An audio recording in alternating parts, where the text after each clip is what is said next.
Greetings, YouTubians. How's it going? Mouse! I'm already had coffee. I got green tea now to stay on top of things. Okay. This shout out goes to Andrew B. You might have seen him in the range videos that I've done for the past couple of years. Andrew is now into the deputy sheriff's training, and he got himself a Glock 17 Gen 5. I noticed it right away with the front serrations. Of course, I'm not a fan of the fifth generation of Glock, but the thing is, congratulations to him, and even though he credits me for showing him firearms, but the thing is, it's like it was all up to him. And what he wanted to do and what career he wants to go into, But Andrew B. is all right to me. And his girlfriend, Cy Beth, queen of the raccoons. But anywho, okay, that is the first thing. The second thing is the military totally fucked itself 9 years ago. I mean, I support our troops. I really do. I just don't want to see our troops hurt. We don't have to worry about the enemy. The enemy is within. You see, from 1984 to 2015 or 16, I'm not sure. Oops. There's nothing in there. Ha ha ha. Here's the ammo. This is a Beretta 92 FS. Of course, it's not an M9 because as much as I love the M9, I'd rather go with something Italian, more or less. And this right here is as Italian again. Buongiorno! But anyhow, this was part of the service for placing the 1911 back in 84. I was just a kid. I wasn't really paying attention to all that. But this gun is iconic, lethal weapon. But then again, this is Robert Patrick. And if you're listening out there, Robert Patrick, it was an honor. Man, 7 years ago, it was cool to meet you, and you showed me how to fire a gun without blinking. Because you were going to get married, not to sound like a broken record, you were getting married the same week that you started shooting, and, James Cameron pissed you off, so when that scene came up, you just fired a gun without even blinking an eye. Thank you, bro. But anyhow, this right here was in service from 1984 to 2016, even though some soldiers might still carry it. But the thing is, the Beretta, in my opinion, I've never had a problem out of this weapon. I've never had a problem out of it. And I love it. But if they were going to phase these out, what the military should have went with, and that would have been the better option, would be the Glock 17. This here is Dwayne the Glock Johnson. Now, here's the thing. Why would the military choose a SIG P... And I will get to that one. A SIG P320 or M17, especially when it... Boom! Those fuckers go off. Those things went off. But you holster it, you barely take it out of the holster, and then bam, because of the trigger. But the thing is, even if you drop it, it still went off. But honestly, the military fucked themselves. They should have went with Glock. Because, look at that. You could put it in the holster, it won't even go off. Look at the double trigger. And plus, you're not supposed to have your finger on the trigger in the first damn place. But, the thing is, the M17, they decided to go with SIG, which was moderately cheaper. But the thing is, SIG did not properly test that product, in my opinion. This is all in my opinion. And I can say I went to the range and I tested a SIG P320 or M17, whatever you want to call it. I don't like it. It's a good shoot, but guess what? Just because SIG said, "Oh, send the pistol back and we'll fix it. No charge to you." No, the damage has already been done. Because the last time like I said, and I don't want to sound like a broken record, 33 years ago when I had a 380 Lorsen, the Lorsen had basically the same problem as the SIG P320. The only difference is I did not respect that power. I had a 380 Lorson. Lorson was the crappiest gun ever to be made. It's California made. Now they got that FMK crap.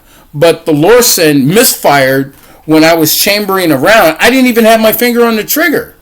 I pulled the slide back and let it go, and bam! Shot a hole right in the dresser. I'm surprised a bullet didn't go through it. All the way through it. But the thing is, I will never own a Lorson again. Those guns are dead to me. I don't like them. Don't care for them. The M17, I fired it. It's nice. But the point is, the military should have went with Glock. This is the Glock 17. Or 19, whichever they prefer. But the 17, man, they would have had fun with this one. It's easy to holster, easy to shoot, and like Gaston Glock, God rest his soul, I still can't believe back in 1982, Gaston Glock, they tried to assassinate the guy. They tried to bust his ass. Well, the guy busted him upside the head with a hammer, and Glock was a tough guy. He was a tough guy. He fought off the guy even though he got bashed upside the head with a hammer. You know, it's ridiculous. But the thing is, his guys, his team made a very good firearm that is now iconic, and it didn't even take like 100 years for this gun to become iconic. Glock would have been a better and most reasonable choice for the military. Spend that extra money. Just like me, I was about to get an FMK. But then I said, no, my instincts are telling me after watching the reviews, nah, this thing is a Jam-O-Matic. But this thing right here will not let you down. This Glock 17, the military should have went with this option. They could have got this in sandy gray, just like the p320. P320, I wouldn't trust that with my life. You holster that damn thing, and guess what? That thing will go off. Even if they fix the problem, the damage is still done up here.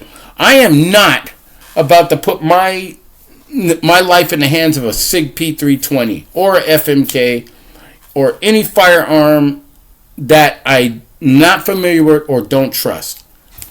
I trust Beretta because I love my Beretta. This is my prized weapon, not for home defense, but it does get shot. But I love this weapon. Beretta is always going to be my favorite, you know. However, Glock is number 2, and basically I think I use this more than I use this. But the Glock 17, the military, they should have went with the Glock 17 or the 19, even though I don't really deal with the 19 because the 17 has a base for being, don't mean to flag anybody, don't get scared, and my fingers off the trigger, on, off, safe, unsafe. Thank you, Frogman405, for training me 30 years ago, me and 15 or 20 other guys, of that rule. Safe, unsafe, safe, unsafe, safe, unsafe. See? But the military should have went with Glock, and that's all there is to it. I studied enough about this gun. I used to be a Glock hater until I actually bought one, and I know exactly the inner workings, the outer workings, what to do, what not to do, load a round, eject the round, extractor, firing pin block, double safety, boom, boom. And this is your main safety. This is my safety. So, just take it in mind. If you're planning to get a SIG P320, don't get it. You know, like I said, the military fucked themselves by getting that firearm. They should have went with Glock. Glock would have been a better option and better price, too. They were offering them at a good price. But, no, rather go with SIG. Fuck SIG. I mean, I like the SIG the SIG 226. Nice. Or the SIG 2022. Excellent guns. But, you know, thing is, even though this might be out, this should have been in. So, it's either the Glock 17 or the 9mm Beretta. Because I love the Beretta. That's always going to be my number one firearm. But the Glock 17, it's just as traditional, and basically it is my favorite. It is one of my favorites. And I can use this gun super effectively. So, make the choice for yourself, people. But, like I said, you know, if you want the best, don't go cheap, man. Even though these are a little cheaper than the average, but These right here are more reliable and very strong. And this will never let you down. Okay? So make your choice. Fuck the SIG P320. I am not touching that firearm again. Even though I didn't have a negligent discharge with the gun, I just know the reputation, and it would kind of make me kind of unnervy holstering that thing, knowing they fixed the problem. Yeah, they fixed the problem, but the nightmare lives on later.